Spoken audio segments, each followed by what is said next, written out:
नमस्कार बच्चों, मैं राजिका अग्रवाल स्वागत करती हूँ आप सभी का आज की इस क्लास में।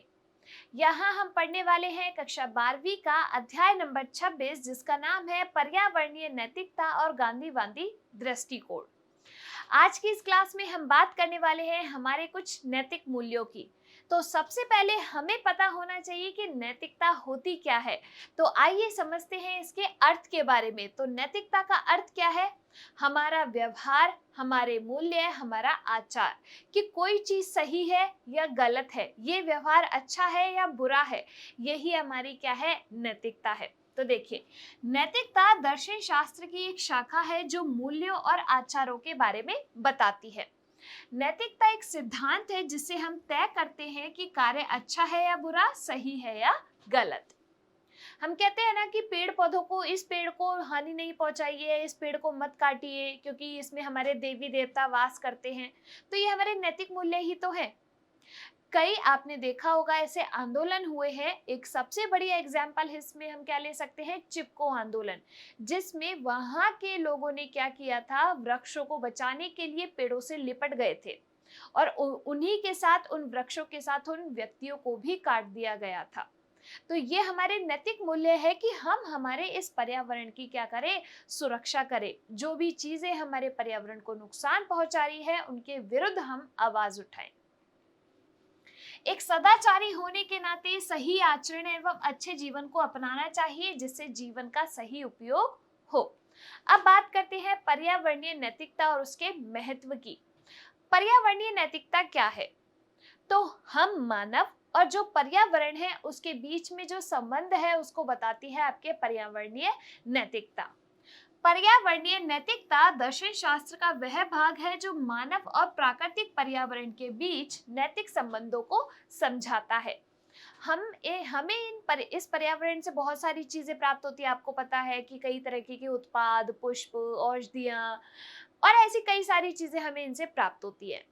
इन फूलों का प्रयोग हम अपने घरों को सजाने के लिए करते हैं, लेकिन हमारा भी उत्तरदायित्व बनता है कि इस पर्यावरण को हम क्या रखें, सुरक्षित रखें। ये हमारा नैतिक कर्तव्य है। हम ऐसा व्यवहार इस पर्यावरण के साथ करें जिससे आने वाली पीढ़ियों के लिए जो इस पर्यावरण में उपस्थित चीजें हैं वो उपलब्ध रह सके।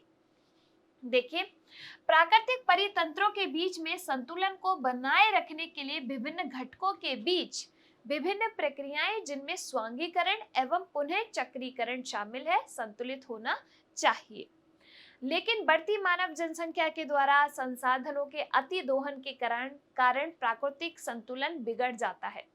हम क्या कर रहे हैं, हर एक चीज का एक्सप्लॉइटेशन कर रहे हैं। कोई भी चीज है जो प्रकृति से हमें मिल रही है, चाहे हम बात करें जीवाश्मीय ईंधनों की, चाहे हम बात करें वनों की, चाहे हम बात करें अन्य जीवों की, हम इन सब का अति दोहन कर रहे हैं क्योंकि जनसंख्या में वृद्धि हो रही है, आवश्यकताएं बढ़ रही हैं, स्वार्थ की पूर्ति होना जरूरी है, इसीलिए हम इनका अति दोहन करे जा रहे हैं। लेकिन हम ये नहीं सोच रहे हैं कि कुछ हमारे भी नैतिक कर्तव्य हैं कि अगर हम इस प्रकृति को सुरक्षित रखेंगे तो ही प्रकृति हमें ये सारी चीजें देगी। अगर हम प्रकृति को नुकसान पहुंचाएंगे तो वापस ये घूमकर हम तक जरूर आएगा, यानी कि हमें ही नुकसान होगा अगर हम इस प्रकृति को नुकसान पहुंचाएंगे। आगे देखिए, नैतिक मूल्यों या आचारों की भूमिका महत्वपूर्ण होती है क्योंकि यह किसी भी विकासात्मक प्रक्रियाओं की शक्ति एवं कमजोरियां होती हैं, जैसे वनोन्मूलन, बांध का निर्माण, खनन, आर्द्र भूमि से पानी का निकास इत्यादि। अब इससे आपको पता है नैतिक मूल्यों की भूमिका क्यों है, क्योंकि ये हमारी स्ट्रेंथ भी है, क्योंकि यह किसी भी विकासात्मक प्रक्रियाओं की शक्ति भी है और उसकी कमजोरी भी है। खनन हो रहा है, धातुएं प्राप्त हो रही है, यानी कि विकास हो रहा है, लेकिन साथ के साथ हमारी प्रकृति को भी नुकसान हो रहा है, नहीं हो रहा है। आगे देखिए, पर्यावरणीय नैतिकता का दृष्टिकोण। अब पर्यावरणीय नैतिकता है क्या? तो देखिए, पर्यावरणीय नैतिकता के मूलतः 3 दृष्टिकोण हैं। एक मत के अनुसार मनुष्य प्रभावी है एवं पृथ्वी ग्रह पर एक प्रमुख महत्वपूर्ण स्पीशीज है। हम प्रभावी है। प्रभावी का मतलब क्या होता है, जो किसी दूसरे को दबाकर केवल खुद को करे, उसको अपन कहते हैं प्रभावी। हम मनुष्य शक्तिशाली है क्योंकि हम अन्य जो जीव हैं उनको दबाकर खुद के प्रभाव को अभिव्यक्त कर सकते हैं। मानव ने स्वयं के लाभ के लिए प्रकृति में हेरफेर करके उसका इस्तेमाल किया है, क्या नहीं किया हमने? अपने दिल पे एक बार हाथ रख के पूछो कि ऐसा हमने नहीं किया? किया है। हम अपनी चीजों को प्राप्त करने के लिए इस प्रकृति से खिलवाड़ करते हैं। प्रकृति में जो उपलब्ध संसाधन है उनका अंधाधुंध प्रयोग करते हैं। जो खनिज है उसको जमीन से खोद खोद कर निकाले जा रहे हैं। जो पानी है जमीन के अंदर उसको निकाले जा रहे हैं हम। यानी कि हम इस प्रकृति को नुकसान पहुंचा रहे हैं, हम इसके साथ हेरफेर कर रहे हैं। यह मानव केंद्रित विचार है, इसीलिए इसे मानव केंद्रित कहा जाता है। एक दूसरा मानव केंद्रित मत यह है कि मानव की नैतिक जिम्मेदारी है कि वह मानव की भावी पीढ़ियों के प्रति जिम्मेदार बने, यानी कि इस तरीके से प्रयोग में ना ले चीजों को कि आने वाली पीढ़ी के लिए कुछ बचे ही ना। इसलिए मानव स्टेवर्ड या रक्षा करने वाले मैनेजर है कि ये भविष्य में आने वाली जो पीढ़ियां हैं उनके लिए हम इन प्राकृतिक संसाधनों को सुरक्षित रख सके, जिन्हें भावी पीढ़ियों के लिए पृथ्वी को अच्छी दशा में छोड़कर जाना चाहिए। पर्यावरणीय ज्ञान की बातचीत प्रकृति पर मानव की कुल निर्भरता के और प्रकृति के सभी प्रजाति के लिए है। यह जीवन केंद्रित या बायोसेंट्रिक दृष्टिकोण है। वो आपके मानव केंद्रित था, ये जीवन केंद्रित है। इस तरह के गैर मानव जनित मार्ग जो दूसरी स्पीशीजों के प्रति नैतिक जिम्मेदारियों की बात करता है और इस प्रकार के परितंत्र को पार केंद्रित कहते हैं। आगे बात करते हैं अब प्रकृति एवं समस्त जो प्राकृतिक तंत्रों के अपने एक आंतरिक मूल्य होते हैं।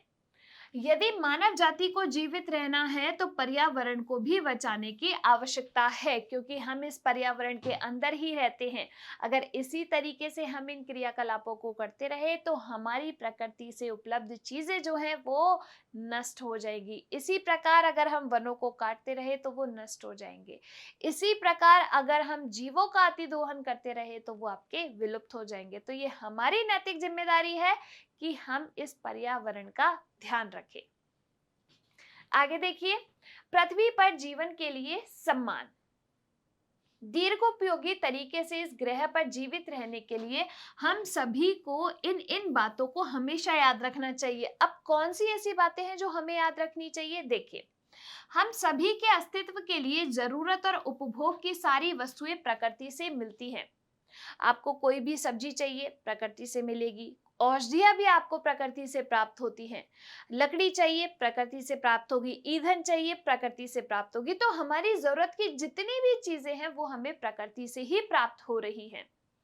हम सब पृथ्वी ग्रह के बारे में बहुत कम जानते हैं। हमें नहीं पता है अभी तक बिल्कुल एग्जैक्ट कि इस पृथ्वी पर क्या क्या उपस्थित है। मानव अपनी उत्तरजीविता के लिए अन्य जीवों पर निर्भर करता है, इसीलिए उनके प्रति भी हमारा उत्तरदायित्व है। अब ऐसा नहीं है कि केवल हम प्रभावी हैं तो इस पृथ्वी पर हम ही रहने चाहिए, अन्य जीव भी इस प्रकृति पर रहने चाहिए, क्योंकि तभी आपकी खाद्य श्रृंखलाएं बनी रहेंगी, परितंत्र स्थायी रहेगा और तभी जाके हम इस प्रकृति में सरवाइव कर पाएंगे। हमें सदियों पुरानी कहावत याद रखने की जरूरत है, जियो और जीने दो। जियो और जीने दो का मतलब क्या है कि खुद भी अच्छे से रहो और सामने वाले को भी अच्छे से रहने दो। यहाँ पर सामने वाले से मतलब क्या है? सामने वाली खिड़की में रहने वाला कोई व्यक्ति नहीं है, पर्यावरण है। यह हमारा कर्तव्य है कि किसी भी प्रकार की हानि से हमारे ग्रह को बचाना है। यदि उसे नुकसान पहुंचता है तो उसकी भरपाई करने के लिए हमें ही उसकी सहायता करनी है। कोई और नहीं आएगा इस पृथ्वी पर इस प्राकृतिक पर्यावरण को बचाने के लिए, हमें ही इसको बचाना पड़ेगा। यानी कि हमें अपना कर्तव्य समझना पड़ेगा कि जैसे हम अपने घर में अपने कर्तव्य को समझते हैं, हमारी रिस्पॉन्सिबिलिटीज को समझते हैं कि ये काम मेरा है, ये काम पापा का है, ये काम मम्मी का है, तो ऐसे ही हमारे पर्यावरण के प्रति भी हमें अपने कर्तव्य को समझना पड़ेगा। प्रकृति के साथ सामंजस्य रहने की परंपरा। भारतीय दर्शन शास्त्र में सभी प्राणियों के लिए भलाई की बात कही गई है। संस्कृत कविता का सार सर्वे भवन्तु सुखिनः सर्वे भवन्तु निरामया। अगर सब सुखी हैं तो सभी निरोगी रहेंगे, यही संदर्भित करता है। हमें एक तालमेल बिठाने की जरूरत है। अगर हम प्रकृति के साथ अच्छा व्यवहार करेंगे तो प्रकृति भी हमारे साथ अच्छा व्यवहार करेगी। कहते हैं ना कि आप एक हाथ बढ़ाओगे तो सामने से दोस्ती का हाथ आएगा ही। अगर प्रकृति के साथ आप अच्छा करोगे तो वो भी आपको अच्छा देगी। अगर आप प्रकृति के साथ बुरा करोगे तो वो आपको पलटकर जरूर मिलेगा। सभी निष्पाप हो सकते हैं और सभी अनुभव खुशियां ला सकते हैं। इसका अर्थ है कि वेद, महाभारत और रामायण के सभी मंत्र ब्रह्मांडीय सद्भाव और पर्यावरण संरक्षण के बारे में प्रशंसा करते हैं। अब इन सब चीजों से हमें खुशी मिल सकती है जो भी हम कर रहे हैं, लेकिन इस खुशी के साथ साथ हम इस पर्यावरण को नुकसान भी तो पहुंचा सकते हैं। तो देखिए, प्रकृति और पर्यावरण को ऋग्वेदीय अवधि के समय से ही महत्व दिया गया है। कविता बताती है कि आकाश एक पिता के समान है, पृथ्वी माँ के समान है। हम कहते हैं ना, ये धरती मेरी माँ है। और अंतरिक्ष बेटे के तुल्य है, यानी कि बेटा, माँ और पापा तीनों चीज है, यानी कि ये क्या बना रही है? एक परिवार बना रही है। ब्रह्मांड इन तीनों से मिलकर बना एक परिवार है। यदि किसी एक को भी हानि पहुंचती है तो ब्रह्मांड का संतुलन बिगड़ जाता है। अगर घर में 3 लोग रहते हैं, तीनों में से एक को भी कोई नुकसान हुआ तो पूरे परिवार का संतुलन बिगड़ता है।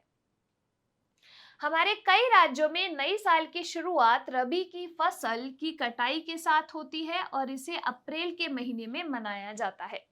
पंजाब में बैसाखी, बंगाल में नववर्षों, तमिलनाडु और आंध्र प्रदेश में तमिल तेलुगु नववर्ष के रूप में मनाया जाता है। ये इसके कुछ उदाहरण हैं।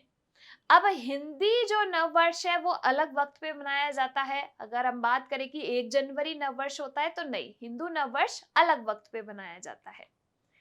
केरल में इस समय को विशुकिनी के नाम से मनाया जाता है, जिसमें लोक नृत्य किए जाते हैं, अनाज, सब्जियों और फलों के ढेरों को सजाया जाता है एवं त्योहार शुरू होने के पहले दिन की सुबह इनको देखना एक शुभ शगुन माना जाता है। तो आप देख रहे हो कि प्रकृति को एकदम पूजनीय माना जाता है और उसी प्रकृति के साथ हम क्या कर रहे हैं? खिलवाड़ कर रहे हैं। भारतीय उत्सव, पारंपरिक कला और शिल्पों को भी पर्यावरणीय नैतिकता की दृष्टि से देखा जा सकता है। ये हमारे नैतिक कर्तव्य है कि जो हमारा पर्यावरण है वो सुरक्षित रहे, संरक्षित रहे। क्यों हम पेड़ पौधों को पूजते हैं? क्यों हम ऐसे स्थानों पर जाते हैं और उनकी पूजा करते हैं? आपने देखा होगा, आपने सुना होगा, और ऐसी कई मूवी या फिर आपका विश्वास भी होगा और हमारा भी विश्वास है कि जो भगवान है उसमें कई ऐसे भगवान हैं जिनके जो वाहन है वो कोई जीव है। तो यानी कि प्रकृति से जुड़े हुए हैं हम सभी। ये हमारे बीच के संबंध को दर्शाता है। देखिए, टेसो यानी कि फ्लेम ऑफ फॉरेस्ट के फूलों, अनार के छिलकों, हल्दी आदि अलग अलग रंगों को मिट्टी के लैंप, तेल, रुई की बत्तियों का उपयोग विशेष अवसरों के दौरान घरों को सजाने के लिए किया जाता है। यानी कि जो प्रकृति से हमें चीजें मिल रही है वो हमारे घरों के सौंदर्य को बढ़ाने में, हमारे खुद के सौंदर्य को बढ़ाने में कितनी मदद करती है। विशेष व्यंजनों को भी कुछ उत्सवों के समय तैयार किया जाता है। विभिन्न पौधों और पादप उत्पादों का काफी महत्व होता है। जैसे जो लड्डू अमरेंथस से बनाए जाते हैं वो खाए जाते हैं, यानी कि कुछ पादपों से कुछ लड्डू भी बनाए जा रहे हैं। प्रकृति हमें चीजें दे रही है, उत्पाद दे रही है। देश के विभिन्न भागों में लोग विभिन्न पौधे एवं जंतुओं की पूजा करते हैं। हिंदुओं के अनेकों देवताओं के अपने वाहन हैं।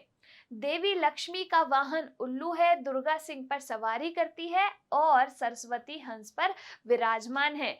ये क्या सिद्ध करता है कि हम सबके बीच में क्या है? तालमेल है, जो मनुष्य और भगवान के बीच एक बंधन प्रकट करता है। हल्दी का उपयोग कई प्रकार के धार्मिक और पवित्र कार्यों के लिए किया जाता है। आपने देखा होगा ना कि हल्दी का साथिया बनाया जाता है कोई भी शुभ काम करने से पूर्व, जो कि हिंदू, इस्लाम और बौद्ध संस्कृति से संबोधित है। आगे देखिए, भारत में लगभग 13,720 पवित्र गुफाएं पाई जाती है। पौधों की कटाई और पशुओं की हत्या सामाजिक परंपराओं और प्रतिबंधों के कारण क्या है? निषेध है। सूखी लकड़ी का संग्रहण, शहद एकत्र करने के लिए अनुमति है। यानी कि जीवों की हत्या करना क्या है? कानूनी अपराध है। क्योंकि ये भी तो एक तरीके से हमारे पर्यावरण की क्षति में आता है। आगे देखिए, पर्यावरणीय नैतिकता को मन में बैठाना। हम किस प्रकार से अपने मन में ठान सकते हैं कि हमारा इस पर्यावरण के प्रति कुछ नैतिक मूल्य होने चाहिए, नैतिक कर्तव्य होने चाहिए।